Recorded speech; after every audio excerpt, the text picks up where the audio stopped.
Alright, ebyamaze dda okubeera nga byonooneka wali mu State House Abannayuganda musike muwulirize wano kati nnyo tumale tuyongereyo. Nti omuntu aba amenya amateeka ayitibwe ku poliisi kubanga era amateeka be gagamba ategeezebwe amateeka ge yamenye.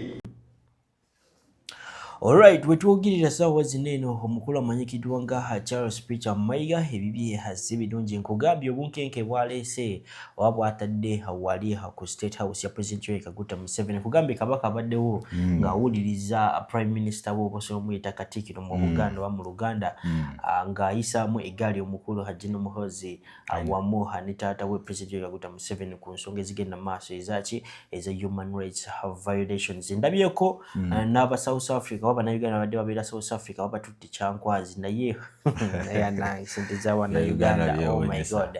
Andowooza tugende tutandikira awo tumaye tuyongere. Kakati olunaku olwaleero Obuganda babadde butongoza bajeti yaabwo wali Bulange Mengo ng'era omukulu Charles Katikkiro Charles Peter Mayiga Katikkiro wa Buganda yabadde omwogezi omukulu wabula bwafunye omuzindaalo okwogera badde ndowooza agenda kuba abibuusa amaaso wabula atandikidde ku ebyo byennyini agambye genda amaaso mu ggwanga ng'Obuganda babiraba era tebibaluma bityobola eddembe ly'omuntu.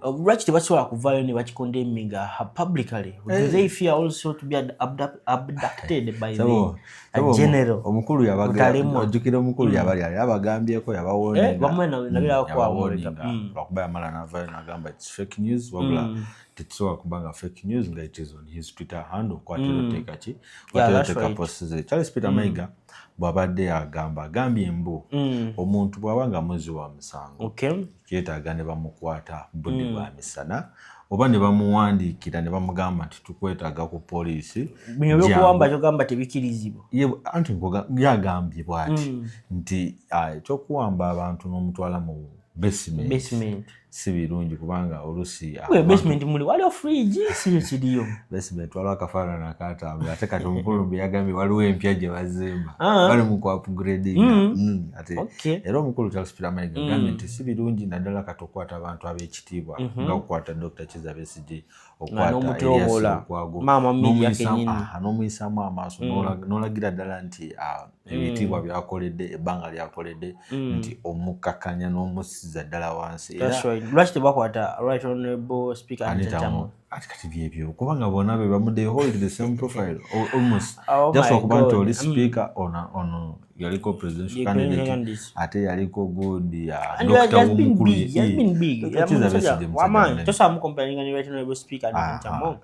can never put them in the same sentence. Oli byakoledde eggwanga Uganda ebigambo Charles Peter Mayiga byayogedde bikulu nnyo era kyandeetagidde ddala omulabi n'alaba vidiyo eno n'agimala. Alright, video musike mugimpereka like nga tetunagendayo mu by'omukulu amanyikiddwa nga Charles Peter Mayiga oba Katikkiro Charles Peter Mayiga osobola omuyita the Prime Minister of Buganda byayogedde olunaku olwaleero gituwere like esobola okubeera ng'etambula ku speed ewagulu nnyo nga tanaba kubeera nga subscribing akadde kajje mu personalize okateekemu also latest updates nga zino ozifune nga mu budde sooka owulirize omukulu Katikkiro tumale tuyongereyo.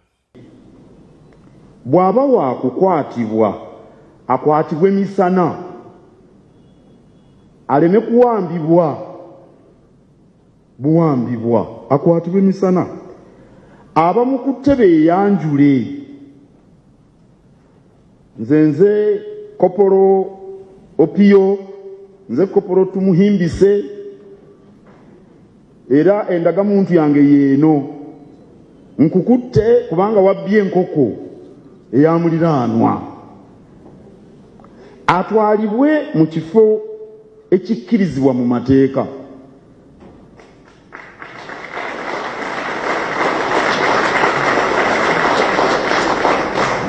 Tewali kifo kyonna mu mateeka ga Uganda muntu w'alina kutwalibwa okuggyako ku poliisi akaduukulu aka poliisi ate bw'aggyibwa akaduukulu aka poliisi atwalibwa mu kkooti.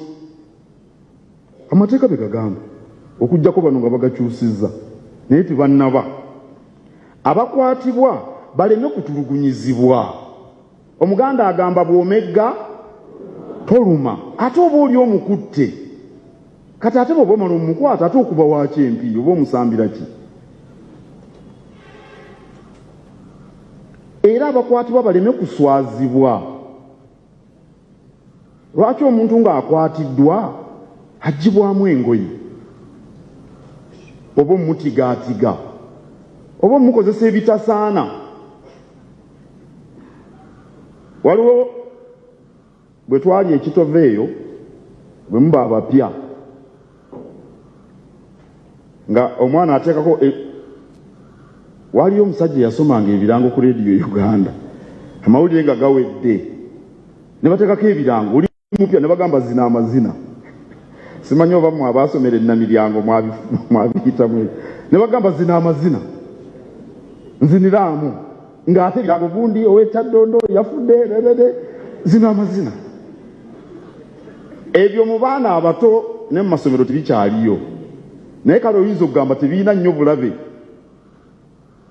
bwe bituusa ku muntu oba kumumenya mannyo, naye teebereza omuntu omukulu n'omugamba nti zina amazina nga kuliko birango.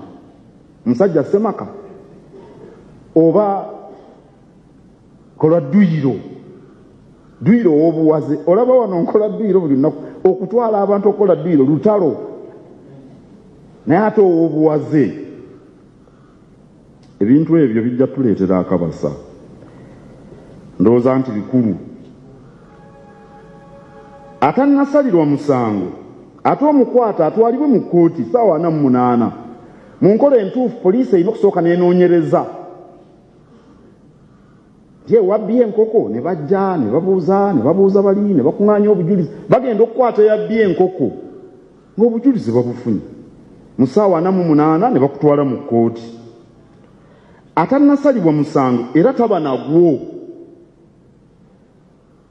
atannasalirwa musango taba nagwo mu mateeka, era amateeka gamukkiriza okweyimirirwa kuba tannasalirwa musango. Kati bwe munaasanga omusango teyaguzza, era kyenva mulabanga mu mateeka bagamba mu muteekako obukwakkulizo. E Bulaaya oluusi babateekako n'akuuma akasoma we bali okambala ku mukono ng'essaawa. Kati avudde ekyaggwe agenze Mawogola, kati avudde Mawogola agenze Ssingo. Kyeva bateekawo obukwakkulizo jangu n'abantu bwe bati abakunoonya ne bagamba owaaito tannasalirwa musango. Era bwe wabaawo okweraliikirira nti ajja kutaataaganya abajulizi, abajulizi bakuumibwe, abajulizi bakuumibwa. Ali omuvunaane bwe kiba kikyera ayinza okugenda eyo essinga eyo n'ayogera n'abajulizi, abajulizi abo bakuumibwa. Era kiri mu nkola mu nsi yonna. Singa omuntu ono batya nti ayinza okutuusa ku mujulizi obulabe, bakuumibwa. Ate eggwanga ddamba lye liwa biddooli terisobola kukuuma mujulizi. Bassebo ne bannyabo, obufuzi obutambulira mu mateeka bwe buneeyoleka, ensi ejja kufuna eddembe erya nnamaddala. Abagenyi bajja kujja bangi, abalambuzi bajja kujja bangi, bamusiga nsimbi. Neeraliikirira nnyo omwaga gw'ebyensimbi guno ku ludda olw'abamusiga nsimbi olw'ebintu ebigenda mu maaso. Omuntu ayinza okulooza nti mu Uganda tubeera mu mpuku, kubanga omukazi omukadde emyaka 73 okumuwamba, omuntu omukadde emyaka 73 omuntu aba takuze bannaye. Kakati omuntu ng'oyo omuwamba oti abadde agenda kutta kiki? Kati oli bw'abiwulira ali eyo mu United Arab Emirates Qatar agamba ow'ensanvu naye bamuwambye. Omusango ki? Kusiga bukyayi. Kale ow'ensanvu ayinza okubeera omutemu, ayinza okuba omukwasi w'abakazi, naye okusiga obukyayi mu bantu, omuntu n'awambibwa olw'okusiga obukyayi mu bantu. Abamusiga nsimbi bayinza okukendeera, kitiisa ku ludda olw'ebyenfuna. Alright, ndowooza mulabye bulungi nnyo omukulu Katikkiro, era kisinza okubeera nga kinsanyusa olunaku olwaleero. Kabaka abaddeyo e Bulange naye asudde mu Paalamenti y'Obuganda olunaku olwaleero, kitegeeza buli kimu abadde akiwuliriza era abamanyi ki Kyolina omanya Katikkiro byayogedde atayinza kubyogera fwa. Kyolina omanya basoose ne batuula wansi ng'Abaganda ne Kabaka ne Kabaka ne bagamba nti kati kyogenda okwogera kyekino, bw'oba osaba abakulu basabe bwoti bagambe bakendezeemu kufuga oba bakendezeemu ku so it's like Kabaka yabadde ayogera directly. Kabaka abogodde bwe kiri kubanga njukira Charles Peter Mayiga is a representative of Kabaka exactly kubanga Kabaka tasobola kukola byonna abalina ofuna bakola ki abalabi busooka beera nga mutubuliriza mu comment section mulowooza the Buganda oba the kingdom of Buganda has done enough to protect its people from human rights violations from the president of Uganda, His Excellency Yoweri Kaguta Museveni, and his son General Muhoozi Kainerugaba. You tell us your thoughts there in the comment section. Nyoga bajukiza kwatana subscribing akadika jem personalize ukateke mwaso latest updates nga zino biringo zifuna mu budde awo nyini abana Uganda abavudde South Africa temulowooza tebaba tutte direct mpaka ekyakwanzi kiki kye babala abantu abakulu batula kyakwazi sategedde oba bagenze ku karantini nga bwe bakolanga abantu abebola wale angambyeko mbo baba tuteyo bayigiriza eggwanga Uganda baba tuteye okubayigiriza okwagala eggwanga Uganda baleme kudda mu kudduka ena bayigiriza patriotism. Omukulu ne Fred Lumbyeno yamaze n'abyogerako yagambye nti olwabadde okutonya ku kisaawe bati ebirole nga bitwala butwazi Kyankwanzi babajjeko amasimu tebasobola kuba babajjeko amasimu tebalina abantu wano mu Uganda babalina naye kati definitely nti government ebeere ina of course gundi zaayo zibeere gobererwa protocol bayinza okuba nga balina kye babagaza tomanya kiyinza okuba nga kiyamba eggwanga oba nga balina ekyo nakyo kiri possible manye nemukubaleeta tomanya muyinza okuleeta mu commentation mulowooza lwaki Abannayuganda oba lwaki Abannayuganda badde babeera South Africa baba tutewali Ekyankwanzi kubeera nga babayigiriza okwagala eggwanga lyabwe Uganda. Do you think Uganda is that country that you must be told to love? I thought that when eggwanga lyabwe olina olyagala bwe kiri tiako omuntu mu America nagamba mugenze kuyiga ku byakwagala America just akula ayagala America lwabikola byaki bya America balinga bagamba nti no ebikola byabo sagala agendayo nnyo bayinza kunkwata banteka mu drone ya kala ya green awo nyini nyo babajukiza video bagituuleka like enjagala mpapula eno video omukuba chairman wa NRM avuddeyo n'abikondeming nagamba nti sente z'omusolo bali mu kubeera nga abazoonoona mu buli babeera eri z'omusolo ziba zigenda ekyo kiri so evident watogenda teeka abantu notabaliisa kati oba olina okubatwala obaliise obasuze obujjanjabi kati era sente ziba zezikola ki zizigenda ate abantu abasoba mu 100 olaba omuntu abeera ne famire y'abantu 2 oba abantu 3 mama taata baana 2 ate abantu abawere 10 abantu abawere 10 video museke mugirabe manye tubulire birezo mu comment section. Bachireresi bebaje South Africa ne babatwala direct Ekyankwanzi kiddamu Bachireresi bebaje South Africa ne batwala direct Ekyankwanzi bali mu kubayimbisa omwoto na waka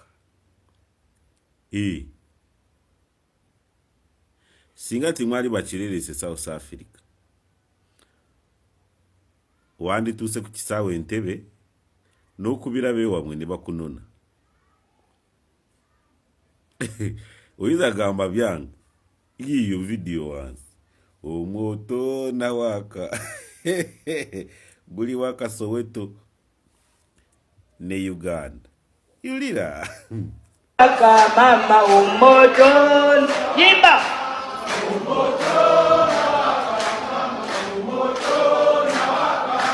ekyali esawusi kyekibane yewamwe